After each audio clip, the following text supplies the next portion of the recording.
தீமையை அழிக்கக்கூடிய நரகாசுரனை பற்றின கதைகளை நம்ம வாசிக்கிறோம். தீமையை அழிக்கக்கூடிய ராவணனை அழைத்த ராமனுடைய கதைகளை பற்றி நம்ம வாசிக்கிறோம். முதலாளித்துவத்தை அழிக்கிற கார்ல் மார்க்ஸ் கதைகளை பற்றி நம்ம வாசிக்கிறோம். இப்படி எல்லா கோட்பாடும் வந்து பார்த்தீங்கன்னா அதற்குள்ள இறங்க மாட்டாங்க. அவங்க இங்கே இருப்பாங்க, இங்கே இருந்து அதை அழிப்பாங்க. சத்குரு ஜக்கி வாசுதேவ அவர்கள் ஆதியோகி சிவன் இருக்காங்களே அந்த சிலை, அதுதான் உலகத்துக்கு எல்லாருக்கும் தேவையானது. இது வந்து ஒரு மதம் சம்பந்தப்பட்டது இல்லை. நீங்க சொன்னீங்க 66 புத்தகத்தின் மூலமாகத்தான் கடவுள் வந்து இந்த உலகத்துல மக்களுக்கு பதில் கொடுத்தாருன்னு சொன்னீங்க. இப்படி ஒரு உண்மை இருக்கும்போது ஏராளமான ஆயிரக்கணக்கான மக்களை கூப்பிட்டு வச்சு டிக்கெட் வாங்கி வந்தவங்க மத்தியில் எல்லா மனிதர்களுக்கும் நீங்கள் எந்த மதமாக வேணா இருங்க, உங்களுக்கு எல்லாம் தேவையானது இங்கே தான் இருக்குன்னு சொல்லி ஒரு சிவன் சிலையை காட்டுறது எந்த வகையில் ஏற்புடையது? இந்தியா கடந்த 10 ஆண்டுகளில் அமைதியாக தான் இருக்குதா? மணிப்பூர்ன்ற ஒரு மாநிலத்தை டோட்டலாக மறந்துட்டு பேசினாரா, இல்லை அந்த மாநிலம் இந்தியாவில் இல்லையா? இன்னுமே எரிஞ்சிக்கிட்டு இருக்கு. நமக்கு தெரிஞ்ச சில அந்த சீஃப் மினிஸ்டர் ரிசைன் பண்ணிட்டார், ஒத்துக்கிட்டார். இந்தியாவுடைய அமைதியை வந்து அவர் எந்த ஆங்கிளில் வச்சு பேசினாருன்றது நமக்கு தெரியல. ஏன்னா உலகமே இன்னைக்கு அமைதியாக இல்லை, இந்தியா எப்படி அமைதியாக இருக்குன்னு எனக்கு தெரியல. இந்தியா ஒருவேளை கடந்த 10 வருஷம் அமைதியாக இருக்குது அப்படின்னு அவர் சொல்கிறது உண்மை அப்படின்னா அது நிரூபிக்க வேண்டியது டெய்லி செய்தித்தாள்களும் நியூஸ் பேப்பரும் தான். என்னைக்கு வந்து மகாசிவராத்திரியில் அவர் இந்த வருஷம் அவர் பேசினதை வந்து நான் கேட்ட உடனே எனக்கு ஒரே ஒரு விஷயம் தான் தோணுச்சு. என்னன்னா, இவர் போதனைகளில் எந்த அளவுக்கு கன்சிஸ்டண்ட்டான விஷயங்களை சொல்கிறாருன்றதை நான் ஆராயணும்னு நான் நினச்சேன். பைபிள் வந்து மிக தெளிவாக வந்து மனுஷனுக்கு ஒரு ஐடென்டிட்டி கொடுக்குது, அவனுக்கு ஒரு வேல்யூ கொடுக்குது, அவனுக்கு ஒரு பர்பஸ் கொடுக்குது. மாயைனா மதிப்பில்லை. நன்மை வந்து ஸ்டாண்ட் அலோனா தனியாக நிற்கும், ஆனால் தீமை தனியாக ஸ்டாண்ட் அலோனா நிற்க முடியாது. அதுக்கு ரெஃபரன்ஸ் பாயிண்ட்டுக்கு நன்மை தேவை. ஸோ பைபிள் வந்து ரெஃபரன்ஸ் பாயிண்ட் சொல்லுது, தேவன் நல்லவர், அவருக்குள் நன்மை இருக்கிறது, அவருக்குள் ஞானம் இருக்கிறது, அவர்தான் உண்மையான சத்குரு.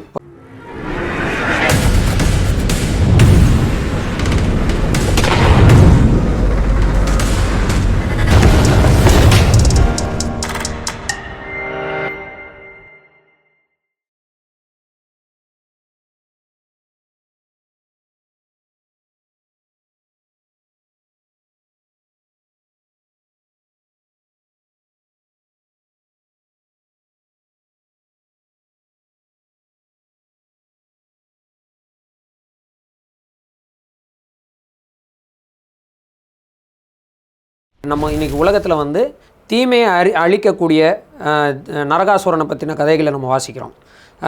தீமையை அழிக்கக்கூடிய அதாவது ராவணனை அழைத்த ராமனுடைய கதைகளை பற்றி நம்ம வாசிக்கிறோம். முதலாளித்துவத்தை அழிக்கிற கார்ல் மார்க்ஸ் கதைகளை வந்து அதுவும் கதை தான், கதைகளை பற்றி நம்ம வாசிக்கிறோம். இப்படி எல்லா கோட்பாடும் வந்து பார்த்திங்கன்னா அதற்குள்ளே இறங்க மாட்டாங்க. அவங்க இங்கே இருப்பாங்க, இங்கேருந்து அதை அழிப்பாங்க, இங்கேருந்து அதை செய்வாங்க, இங்கேருந்து அதை செய்வாங்க. ஆனால் தத்துவத்துக்கும் செயல்பாட்டுக்குமான வித்தியாசம், இடைவெளி. தேவன் என்ன பண்ணார் உண்மையாகவே அப்படின்னா, he wanted to be a part of human evil. Human ஈவிலை அனுபவிக்க நினைத்தார். ஹியூமனுடைய ஈவிலுடைய விளைவுகளை அவர் வந்து தன் மேலே அதை அனுபவிச்சு தான் தன் உயிரை தந்து 3ஆம் நாள் உயிரோடு எழுந்து இப்போ நான் அந்த தீமை என்ன செய்ய போகிறேன், நியாயம் தீர்க்க போகிறேன்னு வெயிட் பண்ணுறார். ஸோ இங்கே தான் வந்து ரியாலிட்டி இருக்குது. He was not distant, like John Lennox சொல்கிற மாதிரி, he was not distant from human evil. அவர் அதை பார்த்துக்கிட்டு உச்சக்கோட்டில் அவர் லாசருக்காக கண்ணீர் வடித்த தேவன். நம்முடைய எமோஷன்ஸை அவரால் உணர்ந்து கொள்ள முடியும். இதை பார்த்து கொண்டு இருக்கிறவங்க நோய்வாய்ப்பட்டவங்களாக இருக்கலாம், கடன் பிரச்சனைகளுக்குள்ளே இருக்கலாம், எப்படிப்பட்ட ப்ராப்ளம் உள்ளவர்களாக வேணால் இருக்கலாம். ஒரு ஹோப் ஒன்று இருக்குது. அந்த ஹோப் இருக்கும்போது அது லிவிங் ஹோப். ஏன் லிவிங் ஹோப்னா, அதற்கான நபர் வந்து இன்னும் உயிரோடு இருக்கிறார். அவர் ஒரு நாள் முற்றிலுமாக அதை செய்வார் அப்படின்ற இது இருக்கும்போது அல்டிமேட் டிஸ்ட்ரக்ஷன் ஆஃப் ஈவில் நடக்க போகிறதுனால அந்த நம்பிக்கைக்கு வாங்கன்னு சொல்லி இந்த நிகழ்ச்சியின் வாயிலாக உங்களை அன்போடு அழைக்கிறோம். ஓகே, இப்போ ஒரு விஷயத்துக்கு சர்ச்சைக்குரிய ஒரு விஷயத்துக்கு வரும். சர்ச்சை இல்லை, அது சர்ச்சை ஆகுதான்னு தெரியல. இப்போ நாம் தேவன் வந்து இந்த தீமைக்கான பதிலாக அவர் வந்து இந்த உலகத்தில் மனுஷனாக வந்தார். இது அன்பின் வழி அப்படின்னு சொல்கிறோம். இப்போ அன்பு அப்படின்னும் போது அன்பே சிவம்னு சொல்லுவாங்க. அன்புங்கிற வார்த்தைக்கு சிவம்னு அர்த்தம், சிவம்ன்ற வார்த்தைக்கு அன்புன்னு அர்த்தம். அதாவது நீங்கள் தமிழ் புலவராக இருக்கிறபடினால நான் வந்து உங்ககிட்ட வந்து அதை நீங்கள் கொஸ்டின் கேளுங்க, பட் உங்ககிட்ட நான் அதை வைக்கிறேன். எனக்கு ரொம்ப நாள் டவுட் ஒன்று இருக்குது. ஏன்னா நானே ஒரு கவிதை எழுதியிருந்தேன். அந்த கவிதையில் வந்து இப்படி எழுதியிருக்கிறேன் கடைசியில், ஈசனின் சிவம் போக்கியது இறைவனின் சினம், ஈசனின் சிவம் போக்கியது இறைவனின் சினம், ஈகை குணம் எனில் அது தந்தது நிசம்னு எழுதியிருக்கிறேன். என்னுடைய ஒரு லைனில் எழுதியிருக்கேன். அது கவிதை இல்லைன்றது நீங்கள் அப்புறமா சொல்லிடுங்க.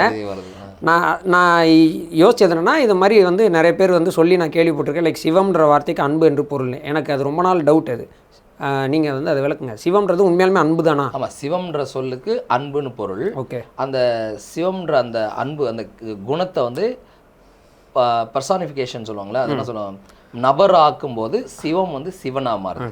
இப்போ நான் சொல்ல கேட்டு எனக்கு வந்து திருவிளையாடல் நாகேஷ் மாதிரி எனக்கு கேட்க தான் தெரியும். என்னன்னா இப்போ சத்குரு ஜக்கி வாசுதேவ் அவர்கள் அவங்க வந்து வழக்கமாக அவர் போகிற போக்கில் கிறிஸ்டியானிட்டியை வந்து மறைமுகமாக தாக்குவார். இந்த முறையும் அதை வந்து அவர் கொஞ்சம் போல் செஞ்சாருன்னு தான் நான் சொல்லணும். அவர் எப்படி செஞ்சாருன்னா, ஒன்று இந்த கடந்த 10 ஆண்டுகளாக இப்போ இருக்கக்கூடிய ஒன்றிய அரசு இந்தியாவை வந்து ரொம்ப அமைதியாக வச்சுருக்குது. ஏன்னா அதை சிவராத்திரியில் அதை சொல்கிறாரு, மகா சிவராத்திரி சொல்கிறாரு. சிவம்னா அன்பு, அப்போ அன்பு அமைதி எல்லாமே அவங்க ஒன்றா போட்டு ஒரு பேக்கேஜ் மாதிரி அவங்க பேசிக்கிட்டே இருப்பாங்க. அவங்களுடைய கான்செப்ட் உள்ள அன்பு அமைதி இப்படி தான் கொஞ்சம் என்ஜாய். ஹோம் மினிஸ்டர் வந்து இந்த அதுக்கு ஹோம் மினிஸ்டர் வச்சுக்கிட்டு தான் அவர் ஐஸ் வைக்கிற மாதிரி சொன்னார். 10 ஆண்டுகளாக இந்தியா வந்து ரொம்ப அமைதியாக இருக்குது அப்படின்னு ஒரு பெரிய கருத்தை சொன்னார். நான் அது பொய்ன்னு நம்புகிறேன். அது 10 ஆண்டுகளாக இந்தியாவில் என்ன நடக்குதுன்றது நீங்கள் பதிலில் சொல்லணும். நான் முடிச்சிடறேன் கேள்வியை. அவர் என்ன சொல்கிறாருன்னா, அந்த ஆதியோகி சிவன் இருக்கார் இல்லையா, அந்த சிலை அதுதான் உலகத்துக்கு எல்லாருக்கும் தேவையானது. இது வந்து ஒரு மதம் சம்மந்தப்பட்டது இல்லை, இது எல்லா மனிதர்களுக்குமானது அப்படின்னு சொல்லி அந்த ஆதியோகியை அல்லது சிவனை அவர் வந்து ஒரு ஒன்று காட்டுறார். இதுதான் அன்பு, ஐ மீன் என்ன சொல்கிறதுன்னா, மக்களுக்கு தேவையானது இங்கே தான் இருக்குது அப்படின்னு சொல்கிறார். அப்போது நீங்கள் சொன்னீங்க 66 புத்தகத்தின் மூலமாகத்தான் கடவுள் வந்து இந்த உலகத்தில் மக்களுக்கு பதில் கொடுத்தாருன்னு சொல்கிறீங்க. இப்போ இந்த உண்மை, இப்படி ஒரு உண்மை இருக்கும்போது ஏராளமான ஆயிரக்கணக்கான மக்களை கூப்பிட்டு வச்சு டிக்கெட் வாங்கி வந்தவங்க மத்தியில் எல்லா மனிதர்களுக்கும் நீங்கள் எந்த மதமாக வேணால் இருங்க, உங்களுக்கு எல்லாம் தேவையானது இங்கே தான் இருக்குன்னு சொல்லி ஒரு சிலையை, சிவன் சிலையை காட்டுறது எந்த வகையில் ஏற்புடையது? இந்தியா கடந்த 10 ஆண்டுகளில் அமைதியாக தான் இருக்குதா? அதை பற்றி. இந்தியாவுடைய அமைதியை வந்து அவர் எந்த ஆங்கிளில் வச்சு பேசினாருன்றது நமக்கு தெரியல. ஏன்னா உலகமே இன்றைக்கி அமைதியாக இல்லை, இந்தியா எப்படி அமைதியாக இருக்குன்னு எனக்கு தெரியல, நம்பர் 1. 2வது வந்து இந்தியா ஒருவேளை கடந்த 10 வருஷம் அமைதியாக இருக்குது அப்படின்னு அவர் சொல்கிறது உண்மை அப்படின்னா அது நிரூபிக்க வேண்டியது டெய்லி செய்தித்தாள்களும் நியூஸ் பேப்பரும் தான், நியூஸ் மீடியாஸ் தான். அப்படி ஒரு நாள் கூட அமைதியாக இருந்ததாக தெரியவில்லை. அப்படியே இல்லைனா அமைதியாக இருக்கிற மாதிரி சூழ்நிலை இருந்தாலும் இவங்களே ஒரு மியூசிக்கை போட்டு இந்தியா அமைதியாக இருக்கிறதா, what the nation wants to know அப்படின்னு ஒருத்தர் கத்துவார் நார்த் இந்தியாவிலேருந்து. ஸோ இந்த மாதிரியான விஷயங்கள் வரும். சரி, ஒரு பக்கம் இது வந்து ஜோவியெல்லாம் நம்ம போனாலும் சீரியஸாக எனக்கு ஒரு டவுட் வருது. என்னென்னா, மணிப்பூர்ன்ற ஒரு மாநிலத்தை டோட்டலாக மறந்துட்டு பேசினாரா, இல்லை அந்த மாநிலம் இந்தியாவில் இல்லையா? அது தெரியல. அதை தான் நான் கேட்க வந்தேன். பட் இன்னுமே எரிஞ்சிக்கிட்டு இருக்கு. நமக்கு தெரிஞ்ச சில அந்த சீஃப் மினிஸ்டர் ரிசைன் பண்ணிட்டார், ஒத்துக்கிட்டார். ரிசைன் பண்ணிட்டாருன்னு என்ன அர்த்தம்? ஒத்துக்கிட்டார். அப்படி இருக்கும்போது அந்த சீஃப் மினிஸ்டர் சார்ந்த பார்ட்டியினுடைய ஒன் ஆஃப் த கிரேட்டஸ்ட் லீடர்ஸும் ப்ளஸ் இந்த தேசத்தினுடைய ஹோம் மினிஸ்டராக இருக்கிறவரை முன்னாடி உட்கார வச்சுக்கிட்டு இவ்வளோ பெரிய பொய் எப்படி அவரால் இவ்வளோ உண்மை என்று சொல்ல வைக்கிறது தான், வேற ஒன்றும் இல்லை. சரி, ஐஸ் வச்சுட்டு போகலாம் பிரதர், அது நீங்கள் வைக்கலாம், நான் வைக்கலாம். ஒரு மத குருன்னு கூட நம்ம அவரை சொல்ல வேணாம். அவர் மனித குலத்துக்கான குரு என்று தன்னை சொல்லிக் கொள்கிறார் இல்லையா? அப்போ மனித குலத்துக்கான ஒரு குரு, சத்குருனா எல்லாம் அறிந்தவர், இல்லை பூரணமானவர். பூரணமான அப்படிப்பட்ட ஒரு குரு எப்படி வந்து இப்படிப்பட்ட ஒரு பொய்யை வந்து, அதுவும் இவ்வளவு இன்டர்நெட் இருக்க காலம் உடனே ரெஃபர் பண்ணிடுவாங்கல்ல. அப்படிப்பட்ட காலத்தில் சொல்ல முடியல. இந்தியா கடந்த 10 ஆண்டுகளில் அமைதியாக இல்லைங்கிறதான உண்மை. ஆமாம். இப்போ நம்ம வந்து இது பொய், இது வந்து தப்பு அப்படின்னு சொல்கிறோம். சரி, அது இந்தியா அமைதியாக இருக்கிறது பரவாயில்ல. நான் ஆக்சுவலி என்னன்னா, நான் வந்து ரொம்ப நாளாக உண்மையாக சொல்கிறேன், ரொம்ப நாளாக வந்து இவருடைய இதை பார்த்து வியந்திருக்கிறேன் நான். யாருன்னா சத்குரு ஜக்கி வாசுதேவ் அவர்களுடைய அந்த டீச்சிங்ஸ், அதாவது அவருடைய திறமையை பார்த்து வியந்திருக்கிறேன். ஏன்னா எந்த ஒரு கேள்வி கேட்டாலும் நம்புற மாதிரி ஒரு பதில் ஒன்று சொல்லுவார். ரொம்ப கன்வின்சிங்காக பேசுகிற மாதிரியே பேசுவார், அழகாக பேசுவார். அந்த ஆர்ட் வந்து எல்லாருக்கும் கொடுக்கப்படல. உண்மையாலுமே கிஃப்டட் பர்சன் தான். ஏன்னா இஸ் வெரி கன்வின்சிங் பர்சன். அவர் வந்து ஒரு நல்ல சேல்ஸ் ரெப்ரஸன்டேட்டிவாக இருந்திருந்தாருன்னா இந்த உலகத்தையே வந்து அவரால் என்ன செஞ்சிருக்க முடியும்னா வித்திருக்க முடியும். ஆனால் அவர் வந்து ஆன்மீக பாதையில் போயிடுறாரு. சரி, இது வந்து நான் அவர் கொடுக்குற காம்ப்ளிமெண்ட். இதை நான் வந்து சர்க்காஸ்டிக்காக சொல்ல, சீரியஸாகவே அவர் வந்து நல்ல ஒரு பேச்சு திறமை உள்ள ஒரு நபராக தான் நான் பார்க்குறேன். ஆனால் அவர் நான் வந்து ரொம்ப அவருடைய டீச்சிங் ஸ்கூல்லெல்லாம் போய் அவர் என்ன சொல்கிறாரு அப்படின்றதெல்லாம் நான் ரொம்ப ஆராயலை. ஏன்னா எதுக்கு நமக்கு அப்படின்ற மாதிரி போயிட்டு இருந்தேன் நான். பட் என்னைக்கு வந்து மகாசிவராத்திரியில் அவர் இந்த வருஷம் அவர் பேசுனதை வந்து நான் கேட்ட உடனே எனக்கு ஒரே ஒரு விஷயம் தான் தோணுச்சு. என்னென்னா, இவர் போதனைகளில் எந்த அளவுக்கு கன்சிஸ்டண்ட்டான விஷயங்களை சொல்கிறாருன்றதை நான் ஆராயணும்னு நான் நினச்சேன். சரி, நான் வந்து பெரிய ரீசர்ச் எல்லாம் பண்ணல, பட் எனக்கு தெரிஞ்ச அறிவுக்கு அவருடைய டீச்சிங்ஸ்லேருந்து சில விஷயங்களை நான் எடுத்து வச்சுருக்கிறேன். ஒன்று, அவர் சொல்கிறது வந்து த இல்யூஷன் ஆஃப் செல்ஃப் ரியலைசேஷன். அவர் என்ன சொல்கிறார் அப்படின்னு சொன்னால், இது என்ன இன்ஜினியரிங், சோல் இன்ஜினியரிங் ஏதோ சொல்லுவார், செல்ஃப் இன்ஜினியரிங். அவர் என்ன சொல்கிறார் அப்படின்னா, ஐ ஆஃபன் சேஸ் என்ன சொல்கிறாருன்னா, you are not the body, you are not the mind அப்படின்னு அடிக்கடி சொல்கிறார். அவர் என்ன சொல்கிறார் அப்படின்னா, செல்ஃப் அப்படின்றதே ஒரு இல்யூஷன், ஒரு மாயை அப்படிங்கிறார். இப்போது என்ன ஒரு கொஸ்டின் வருது அப்படின்னா, செல்ஃப் அதாவது என்னுடைய ஆத்துமா இல்லை நான் தான் ஆத்துமா, நானே ஒரு மாயை அப்படின்னு நான் சொல்கிறேன் அப்படின்னு சொன்னால், அப்புறம் நான் எதுக்கு நான் சொல்கிறத வந்து எப்படி ஏற்றுக்க முடியும்? இந்த கிளைம் வந்து ஒரு ட்ரூவான கிளைம்னு நம்ம எப்படி சொல்ல முடியும்? அப்போது நான் ஒரு மாயைனா இது சொல்கிற அவரும் ஒரு மாயை தானே, அப்போ அவர் சொல்வதை நான் எப்படி உண்மைன்னு ஏற்றுக்க முடியுன்ற ஒரு கேள்வி வருது. ஸோ அங்கே வந்து அடிப்படையில் அவருடைய போதனை வந்து அடிப்படை போடுது. இதுக்கு கான்ட்ரரியாக இயேசு கிறிஸ்து சொல்கிறது அப்படி இல்லை. இயேசு கிறிஸ்துவானவர் எப்படி போதிச்சார்னா, நானே வழியும் சத்தியமும் ஜீவனுமாக இருக்கிறேன். ரெண்டாவது சொன்னார், நிறையா சொல்லியிருக்காரு, நான் இவருடைய கான்டெக்ஸ்டில் சொல்கிறேன். சரீரத்தை மாத்திரம் கொல்லுகிறவர்களுக்கு பயப்பட வேண்டாம், சரீரத்தையும் ஆத்மாவையும் சேர்த்து நரகத்தில் தள்ளி அழிக்க வல்லவருக்கே பயப்படுங்கள். மத்தேயு 10வது அதிகாரம் அவர் 8th சாப்டர் சொல்லியிருக்கார். சரிங்களா? அப்போது இயேசு கிறிஸ்து என்ன சொல்கிறாருன்னா, யூ ஹேவ் அ பர்பஸ்ன்னு சொல்கிறாரு. சத்குரு சொல்கிறாரு, உங்களுக்கு பர்பஸ்ன்றது ஒன்று கிடையவே கிடையாது. அப்படி பர்பஸ்ன்னு சொல்லி யாராவது வந்தாங்கன்னா உங்களை ஏமாத்துறாங்கன்னு அர்த்தம். ஏன்னா நான் அப்படின்றதே ஒரு மாயை அப்படின்றது. இப்போ நீங்கள் மாயைனா நீங்கள் சொல்கிறதும் மாயை தானே, அதை நான் ட்ரூன்னு நான் ஏன் ஏற்றுக்கணும்? இது உண்மைன்னு எப்படி நீங்கள் சொல்கிறீங்க அப்படின்ற ஒரு கேள்வி வருது. இல்லை, இங்கே அதுதான் விஷயம். இப்போ நான் மாயை, எனக்கு ஒரு வாழ்க்கையில் எந்த விதமான நோக்கமும் இல்லை, நோக்கம் இருக்கிறதா அவரே மாயன்ட்டாரே பிரதர். அதுக்கப்புறம் நோக்கம் இருந்தா என்ன, இல்லைன்னா என்ன? அதுதான் கேட்குறேன். இப்போ இது வந்து நேரடியாக வந்து ஒரு நம்பிக்கையும் கொடுக்காது. இதில் இன்னொரு விஷயம் நீங்கள் கவனிங்களேன், நம்ம எல்லாமே நம்ம எக்ஸிஸ்டன்ஸே மாயை அப்படின்னு சொல்கிறார்ல. இப்படி அவர் சொல்வதற்கான நோக்கம் என்ன? இப்படி அவருக்கு ஒரு ஃபாலோவர்ஸ் அவர் கூட்டுவதற்கான நோக்கம் என்ன? அப்படி எனக்கு நோக்கமே கிடையாது, பர்பஸ் இன் லைஃபே ஒன்று கிடையாது அப்படின்னு சொன்னால், அப்போ நீங்கள் கூட்டாதீங்க, அதை பண்ணாதீங்க. நீங்களே மாயை தானே. மாயையான கூப்பிட்டு இத்தனை பேரை கூப்பிட்டு வச்சு உட்கார வச்சு போதனை பண்ண. அதனால தான் என்ன நடக்குதுன்னா, எல்லாம் முடிஞ்சதுக்கப்புறம் அவங்க இதை தேடி போகிறவங்க நிறைய பேர் போய் ஏமாறும்போது கடைசியில் அவங்களுக்கு கொடுக்கப்படுற பதில் என்ன? நான் தான் ஏற்கனவே சொன்னேனே, நீங்களே மாயை தானே, அவ்வளோதான், முடிஞ்சு போச்சு. It's a way of escapism தானே. ஸோ அங்கே வந்து இது வந்து எவ்வளோ டிசப்ஷன் பாருங்கள், எவ்வளோ ஏமாற்று வேலை இதில் இருக்குதுன்னு பாருங்கள். தனிப்பட்ட முறையில் அவருக்கு எனக்கு எந்த பிரச்சனை கிடையாது. ஆனால் அவர் சொல்கிற டீச்சிங்ஸ் வந்து விமர்சனத்துக்குரியது. ஒன்ஸ் வந்து இதுதான் மனிதனுடைய வாழ்வுக்கான வழின்னு ஒருத்தர் ஒன்று சொல்கிறாருனாலே, அதுதானா இல்லையான்றது எதிர்த்தரப்பு வாதத்தை சொல்ல வேண்டிய கருத்து. எப்படி இப்போ நம்ம சொல்கிறதுக்கு வந்து எதிர்த்தரப்பு கருத்து சொல்வதற்கு நேயர்களுக்கு உரிமை இருக்குதோ, அதேமாதிரி அவர் சொல்வதற்கான எதிர்த்தரப்பு கருத்தை சொல்வதற்கு நமக்கும் உரிமை இருக்குன்ற ஆஸ்பெக்டில் தான் நம்ம அவருக்கு பதில் சொல்லிட்டு இருக்கோம். சரிங்களா? ஸோ பைபிள் வந்து மிக தெளிவாக வந்து மனுஷனுக்கு ஒரு ஐடென்டிட்டி கொடுக்குது, அவனுக்கு ஒரு வேல்யூ கொடுக்குது, அவனுக்கு ஒரு பர்பஸ் கொடுக்குது, வேல்யூ கொடுக்குது, மதிப்பு கொடுக்குது. மாயைனா மதிப்பு இல்லை, அதான் மதிப்பு முக்கியம். ஸோ மதிப்பு கொடுக்குது. ரெண்டாவது என்ன பண்ணுறாருன்னா, டினையல் ஆஃப் அப்சல்யூட் ட்ரூத் சொல்கிறார். There is no such thing as a right belief, it is just a matter of perception. இது வந்து இவருடைய கோட்டே கிடையாது, இது வந்து ஏத்திஸ்டிக் கோட். இது வந்து என்னென்னா, சரி என்று தவறு என்று எதுவும் இல்லை கிடையாது. அந்த சைட்லேருந்து பார்த்தா உனக்கு சரின்னு தெரியும், இந்த சைட்லேருந்து பார்த்தா எனக்கு தப்புன்னு தெரியும். நீ இந்த சைடு வந்து பார்த்துட்டோன்னா உனக்கு இது சரின்னு தெரியும், அந்த சைடு வந்து பார்த்து. So it's all the game of perception. இப்போது மோட்டிவேஷன் ஸ்பீக்கர்ஸ்னு சொல்லக்கூடிய நிறைய பேர் இந்த விஷயத்தை எடுத்து பேச ஆரம்பிக்கிறாங்க. ஏன் அப்படின்னா, இந்த மாதிரி நீங்கள் பேசும்போது நீங்கள் எந்த பக்கமும் நிற்க வேண்டிய அவசியம் உங்களுக்கு இல்லாமல் போகுது. ரெஸ்பான்சிபிலிட்டி உங்களுக்கு தேவை கைத்தட்டு, உங்களுக்கு தேவை சம்பளம், அது உங்களுக்கு கிடைச்சிடும், நீங்கள் போயிட்டே இருப்பீங்க. ஆனால் இதை நம்பி வாழ்கிற எனக்கு ஸ்டாண்ட் எடுக்க முடியாமல் போயிடும். ஸோ இப்போ நான் என்ன கேட்குறேன்னா, இது ஒரு ட்ரூத் கிளைமாக நீங்கள் வைக்கிறீங்க. இப்போ நீங்கள் இது ஒரு ட்ரூத் கிளைம் என்ன சொல்கிறது, உண்மைக்கான உரிமை குரல், உண்மைக்கான உரிமை குரலாக நீங்கள் என்ன சொல்கிறீங்க, இதுதான் உண்மை. எது உண்மைனா, எதுவுமே உண்மை இல்லை, எது சரின்னு தவறு ஒன்று இல்லை, எதுவுமே இல்லை அப்படின்றது உண்மை நீங்கள் சொல்கிறீங்களா? இப்போ நான் ஒரு கொஸ்டின் கேட்குறேன், அது உண்மையான கேள்வி கேட்டால் நீங்கள் சொல்கிற கிளைமை வந்து உண்மைன்னு நான் இதை வச்சு நம்புறது. ஸோ நீங்கள் சொல்கிறது சரியானா அப்போ மறுபடியும் அதே தான் போவோம்.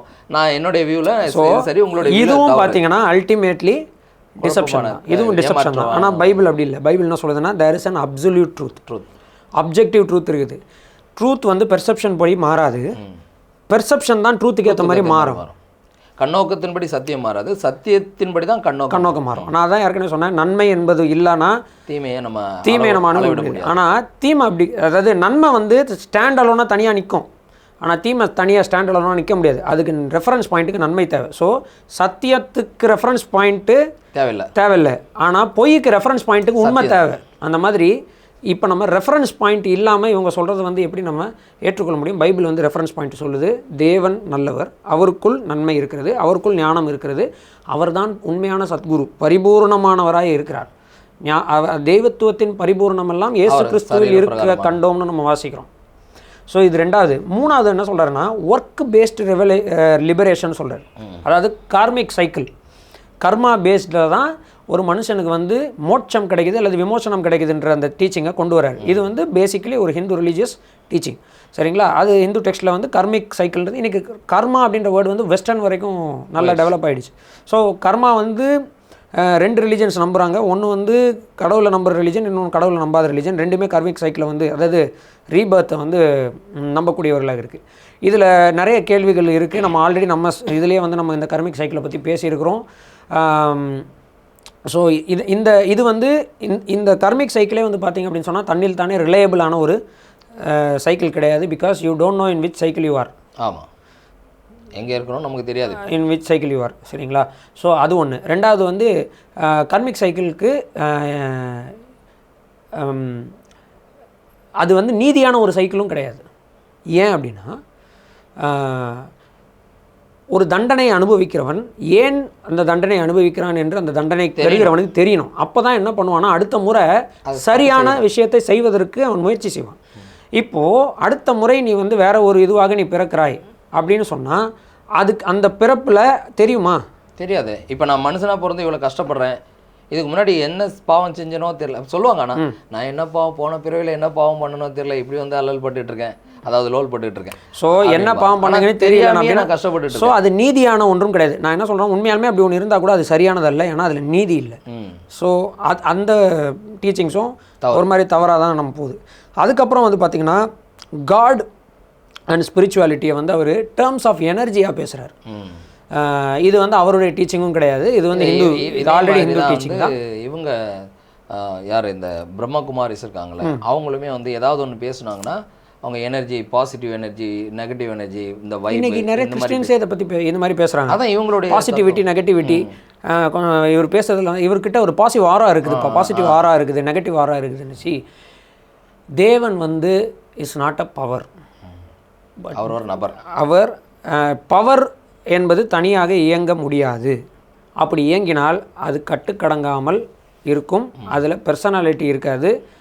ஸோ தேவன் என்பவர் is not a power, but is a person. அவர் ஒரு நபர், அவரிடத்தில் பவர் இருக்கிறது. He can create and destroy power. கண்டிப்பாக. ஸோ அவர் நம்ம பைபிளில் வந்து ரொம்ப லாஜிக்கலாக தேவனை பற்றி சொல்லியிருக்கு. இப்போ தேவனை God is a supreme power அப்படின்னு சொன்னால் ஹூ இஸ் கண்ட்ரோலிங் தட் பவர்னு கேள்வி வரும். அதுக்கு பதில் இவங்க கிட்ட இருக்குது. என்னன்னா, இவங்க தான் கண்ட்ரோல் பண்ணுறாங்க. ஆமாம், மந்திரங்கள் மூலமாக கண்ட்ரோல் பண்ணுறேன்னு சொல்கிறாங்க. அப்போ யார் காட்? இது என்னது, தியானத்தின் மூலமாக. அப்போ யார் காட் ஆகுறாரு? Supreme power. இவங்க தான் supreme power than the power. அது ஏற்கனவே பிராமணர்கள் சொல்லிட்டாங்களே, கடவுள் மந்திரங்களுக்கு கட்டுப்பட்டது, மந்திரங்கள் பிராமணர்கள் கட்டுப்பட்டவங்க, அவங்க வெளிப்படையாக சொல்கிறாங்க. ஸோ இதுவுமே வந்து கடவுளை குறைச்சி நம்ம வந்து கடவுளுக்கு மேலே உயர்த்துறதும் இது ஒரு குழப்பமான தத்துவம் தான். ரெண்டாவது விஷயம், இவங்களால எதையும் படைக்க முடியாது. ஸோ இவங்களை வந்து நம்ம கடவுள்னு அது யாராக வேணா இருந்துட்டு போட்டோம், ஏற்றுக்க முடியாது. ஸோ அப்படி வந்து பார்த்தோம் அப்படின்னு சொன்னால் மிஸ்ரெப்ரசன்டேஷன், தேவனை வந்து மிஸ்ரெப்ரசன்ட் பண்ணுறாரு. இது வந்து ஒரு 4 மெயின் டீச்சிங்காக நான் பார்க்குறேன். இது இல்லாமல் நிறைய விஷயங்கள் அவர் சொல்கிறார். ஸோ இப்படி அவர் சொல்கிற எதுலேயுமே ஒரு பேஸ் கிளைம் வந்து அத்தாரிட்டேட்டிவாக இதுதான் ப்ரூவ் பண்ண முடியாமல் இருக்கும்போது அவர் சொல்லுவதை நாம் சரியானது என்று எடுத்துக்கொள்ள வேண்டிய அவசியம் நமக்கு இல்லை. ரெண்டாவது விஷயம், அப்படி எடுத்துக்கொள்கிறவர்களுக்கு நாம் சொல்லுகிற ஒரு சாதாரணமான ஒரு ரிக்வெஸ்ட் என்னென்னா, அட்லீஸ்ட் ட்ரை ரீடிங் பைபிள். ஒரு தடவையாவது வேதாகமத்தை வாசிக்க முயற்சி செய்யுங்கள், வாசித்து பாருங்கள், உண்மை என்ன என்பது உங்களுக்கு தெரியும். நான் இன்னும் நிறைய அவருடைய டீச்சிங்ஸ் மேபி ஃபியூச்சரில் அதை குறித்து அவருடைய டீச்சிங்ஸை வச்சு நம்ம ரீசர்ச்சே பண்ணலாம்னு யோசிக்கிறேன். அந்தளவுக்கு அவ்வளோ விஷயங்கள் அவர் பேசுகிறாரு. ஆனால் இவர் சொல்கிற எல்லாத்துடைய பேசிக் டீச்சிங் வந்து life it self is an illusion. நாமளே ஒரு மாயை. கம்ப்ளீட்லி எவ்ரி திங் இஸ் மீனிங்லெஸ்ன்ற கட்டத்துக்குள்ளே வரும்போது அவ்வளோ மீனிங்லெஸ்ஸான விஷயத்துக்கு நம்ம ஏன் அவ்வளோ டைம் ஸ்பெண்ட் பண்ணணும் ஒரு விஷயம். இதில் அல்டிமேட்டாக என்ன நடக்குதுன்னா அந்த டீச்சிங்கோடைய டேஞ்சர் என்ன நான் சொல்லி முடிச்சிடுறேன். ஒன்று, எல்லாமே மாயைன்னு ஒரு நிலைமைக்கு வந்து உங்ககிட்ட சொல்கிறார் எல்லாமே மாயன்னு சொல்லுது. அவர் தன்னை குறைச்சி மதிப்பிட்டு போட்டு போகணும் பிரச்சனை, அவருடைய பிரச்சனை. கேட்கிற ஒவ்வொருவருடைய வேல்யூவை குறைக்கிறது, which is a dangerous thing.